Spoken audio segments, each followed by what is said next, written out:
Ano ba si Rizal? Ano description sa kanya nung bata siya? Maliit. Maliit. Malaki ulo. Malaki ang ulo. Alam niyo ba, meron siyang inferiority complex. Wala siyang tiwala sa sarili niya kasi laki-laki ng ulo niya, laki-laki ng liit-liit ng katawan niya. Para siyang posporo. Pinaitsura niya kaya lagi siyang niloloko. Kaso anong ginawa niya? Lahat tayo may inferiority complex. Ako minsan, nagkaroon ako ng inferiority complex. Hanggang ngayon, may inferiority complex ako. Nawawalan ako ng tiwala sa sarili ko. Pero, tama yung attitude ni Rizal. Dahil meron siyang inferiority complex, kailangan niyang punan ng pagkukulang niya sa itsura sa pamamagitan ng pag-aaral ng mabuti at pagpapalaki ng katawan. Kaya nga, ang dami-daming nagka-crush kay Rizal di ba? No? Kasi nga, yun ang ginawa niya. Okay. Nilabanan ni Pepe ang demonyo ng duda. Kaya, 25 years old pa lang siya, 3 taon lang ang tanda niya sa akin, natapos niya ang Noli Me Tangere. Ganon siya kabata. Kaya kayo, may magagawa kayo. Kahit nagdududa kayo, paglabanan niyo yung duda niyo. Punan niyo sa ibang bagay. Punan niyo sa mga talento niyo. Kailangan lamang magtiwala ka sa sarili mo na makakatulong ka sa bayan. No? May sasabihin ako sa inyong sikreto. Makinig kayong mabuti sa sikreto. Paano mo maipapakita na mahal mo ang bayan na hindi ka gumagawa ng sobrang laki at hindi ka mamamatay sa luneta? At hindi mo kailangang makulong? Yan ang tanong. Paano mo maipapakita na mahal mo ang bayan mo? Eto sagot. Bago ko sabihin, pangako nyo muna na tatry natin itong gawin. Okay ba mga bata? Do I have your attention? Itong sikreto ay ang ikasyam na dekalogo ni Andres Bonifacio. Paano mo may papakita sa bayan na mahal mo siya nang hindi ka namamatay? Next slide please. Ito po ang ikasyam na dekalogo. Basa. Ang pagsusumikap at pagpipilit na kumita ng ikabubuhay ay nagpapahayag ng tunay na pagmamahal sa sarili, sa asawa, anak, kapatid at kababayan. Tama. Hindi mo kailangang mamatay. Magsikap ka lang lagi. Sa pagiging estudyante mo, magsikap ka lang lagi. Maging pinakamagaling na ikaw sa lahat ng iyong ginagawa, mangarap at magsikap tuparin ang mga pangarap. Kailalanin ang sarili para malaman kung ano ang gusto mong gawin. Hanapin ang iyong talento at pag-usayan ito. Kung gagawin mo ito, madadagdagan ng mga tao sa Pilipinas. Okay, kunwari, ikaw lang binibini. Ikaw lang ang sumunod kay Andres Bonifacio. Mababawasan na ng isang kriminal sa mundo. Hindi ba?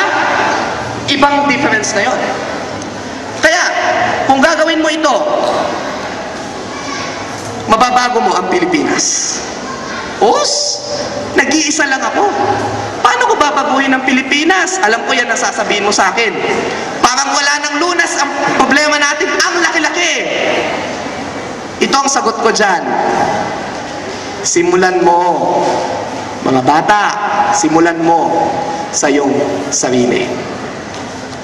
Meron akong tulang babasahin para sa inyo. Next slide, please. When I was young and free, and my imagination had no limits, I dreamed of changing the world. As I grew older and wiser, I discovered the world could not be changed. And so I shortened my sight somewhat and decided to change my country. But it too seemed immovable. As I grew to my twilight years, in one last desperate attempt, I settled for changing only my family. Those dear to me, but alas, they would have none of it. And now, as I lie on my deathbed, I suddenly realize if I had only changed myself first, then by example, I would have changed my family. From their inspiration and encouragement, I would have been able to better my country, and who knows, I may have changed the world. Maging ikaw ang pagbabagong hinahanap mo sa iba. Bata ka, nasa iyong idealismo ang lakas. Marami ka pang pwedeng gawin. Be the best student that you can be. Then when you finish your studies, be the best lawyer, be the best teacher, be the best nurse, be the best that you can be. Who wants to be the best? Nakikita po nyo yan, mga minamahal na magulang. Sabi nga ni Mayo kanina, huwag niyo pong hahayaan na mawala ang kanilang mga idealismo at pangarap. Gabayan niyo po sila, huwag niyo po silang hahadlangan sa kanilang mga pangarap. Hindi tayo perfecto. Kahit ako, nagkakamali pa rin. Pero, kailangan nating subukan ito araw-araw. Third point, Kristiyano. Hindi ko na uulitin sa inyo. No? Hindi ka lang Pilipino at kabataan, ikaw pa ay Kristiyano. Hindi ko na ulitin sa inyo. Alam nyo na kung ano yung salvation. Alam nyo na kung ano yung ginawa ni Jesus Christ 2,000 years ago sa krus para sa iyong kasalanan. Sasabihin ko na lang sa inyo yung promise, binanggit na ni Pastor Banjo kanina. Pag tinanggap mo si Kristo, ano ito? Jeremiah 29:11. Basa. For I know the plans I have for you, says the Lord, plans to prosper you and not to harm you, plans to give you hope and a future. Pag tinanggap niyo po si Kristo, sigurado, yung kahalagahan mo kay Lord, libu-libong taon nang nasulat yan sa Biblia. Tiyak yun! Garantisado yun!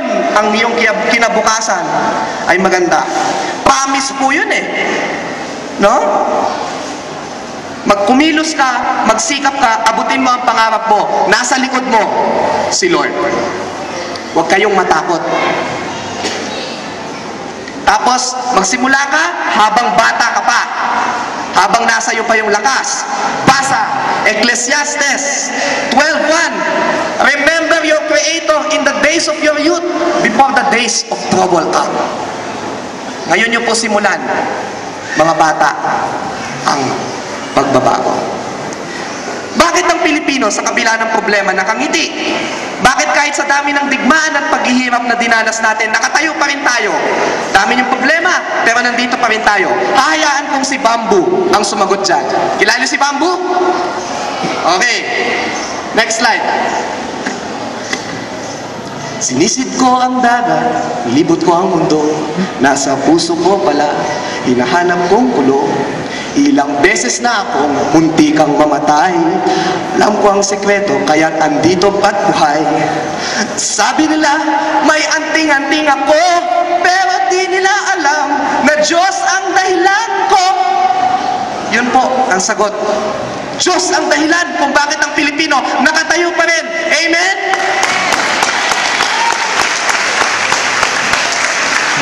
Sinasabi ko kanina na dapat nating balikan ng ating dating values ng ating mga ninuno.